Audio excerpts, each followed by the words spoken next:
ایک شخص فوت ہو گیا تو جب قبر میں گیا تو اس کے اوپر انواع و اقسام کے عذاب مسلط ہو گئے، چونکہ بہت گناہ گار تھا۔ تو ایک دن اچانک سارے عذاب موقوف کر دیے گئے اور جہنم کی جانب کھولی گئی کھڑکی بھی بند کر دی گئی اور جنت کی جانب در کھول دیا گیا اور فردوس بری کی تازہ ہوائیں قبر میں آنے لگی۔ تو اس نے کہا میرے خدا تیری کرم نوازی کے میرے سے اس کلفت کو، اس اذیت کو دور کیا، لیکن کیا مالک تو یہ مجھے بتائے گا کہ میرے اوپر یہ کرم نوازی کیوں ہوئی؟ تو آواز آئی کہ میرے بندے جب تو مرا تھا تو اپنی بیوی کی گود میں ایک بچہ چھوڑ کے آیا تھا،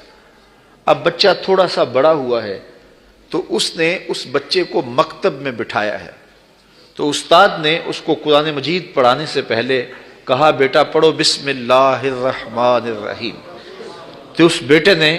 اپنی توتلی زبان میں مجھے رحمان اور رحیم کہا۔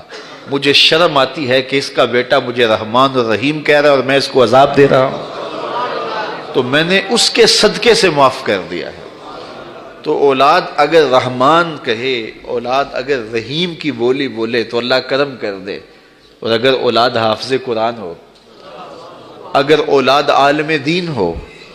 اگر اولاد 5 گانا سجدوں کی عادی ہو، میں کہتا ہوں والدین کے لیے روزانہ دعا کرنے والوں پر اللہ کرم نوازی فرماتا ہے، اور جو نمازی ہوگا وہ دن میں کتنی مرتبہ کہے گا ربنا اغفر لی ولوالدی، اے اللہ مجھے بھی بخش دے، میرے والدین کی بھی مغفرت فرما دے۔ تو خوش نصیب ہیں وہ ماں باپ جن کی اولاد نمازی ہے۔ اگر آپ نمازی ہیں تو آپ کے والدین خوش نصیب ہیں، آپ کی نمازوں میں روزانہ آپ کے والدین کے لیے دعا ہوتی ہے، اور آپ کی اولادیں نمازی ہیں تو آپ خوش نصیب ہیں کہ آپ کے لیے روزانہ بخشش اور مغفرت کی دعا کی جاتی ہے۔ تو اولاد جب پیدا ہو تو سب سے پہلے اس کے کان میں آواز اللہ اکبر کی پڑے، اور بولنے لگے تو سب سے پہلے لا الہ الا اللہ محمد رسول اللہ لفظ اللہ، اور پھر اس کے بعد لا الہ الا اللہ محمد رسول اللہ پڑھے۔ تو یہ اولاد کو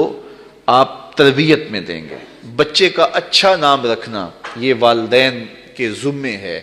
کہ ان کا خوبصورت نام رکھا جائے۔ احب الاسماء، اللہ کے ہاں جو پسندیدہ نام ہیں وہ کون سے ہیں؟ عبداللہ